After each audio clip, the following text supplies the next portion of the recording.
dumating na yung matagal ko nang hinihintay. Actually, in-order ko siya nung December 17 pa. Ang plano ko, ito yung gagamitin ko sa New Year. Kaya lang, di naman dumating agad. Ngayon lang dumating. So, ayan. Papakita ko sa inyo yung bago kong baby. Ang laki. Tingnan nyo. Ooh, shit. Ang ganda. Di ba? SC Project. Ang laki. Tingnan nyo naman. Lumiit yung Kobe. Oh. Inilagay ko lang to para makita nyo kung gaano siya kalaki. Di ba ang ganda? Tingnan nyo naman. Oh, shit. Ang ganda-ganda. Yan. Feeling ko buong buo tunog nito. Kasi ang liit ng butas. Oh. Hindi naman siya sobrang liit. Pero feeling ko, ayan oh. Ang laki kasi ng kaha. Tapos, ayan.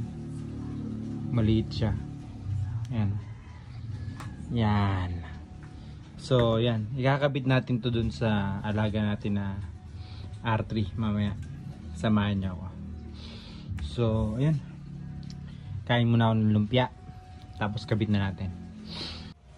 Gawa muna tayo ng comparison sa tunog nitong nakakabit sa akin ngayon. Para makita din natin tsaka marinig ano ba yung pagkakaiba. So ngayon yan. Yan ang muffler ko. Naka-Leovins ako na carbon. Madami na akong na-try na muffler o canister.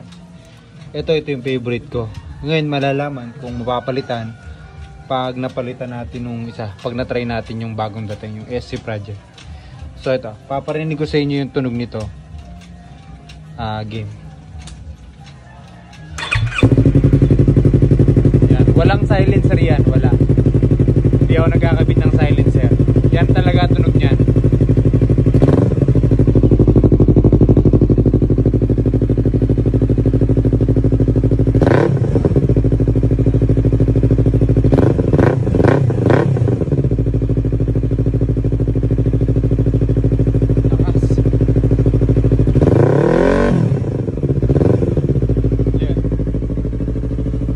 Full rep kasi ang ingay, nakakaya dito.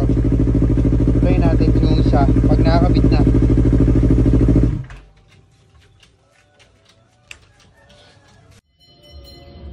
So ayun guys, nakabit na natin siya. Ayan, ganyan ang forma niya ngayon. So ayan, pakita ko muna sa inyo yung looks. Ayan, ganyan siya. Yeah. Diba? Ang ganda. Ayan, paparinig ko na sa inyo yung tunog pagka nakakabit na talaga siya. Ito na. Pag idle, mas tahimik siya tapos mas bassy. Oh.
So far, masaya ako sa resulta ng tunog. Maganda. Peace out.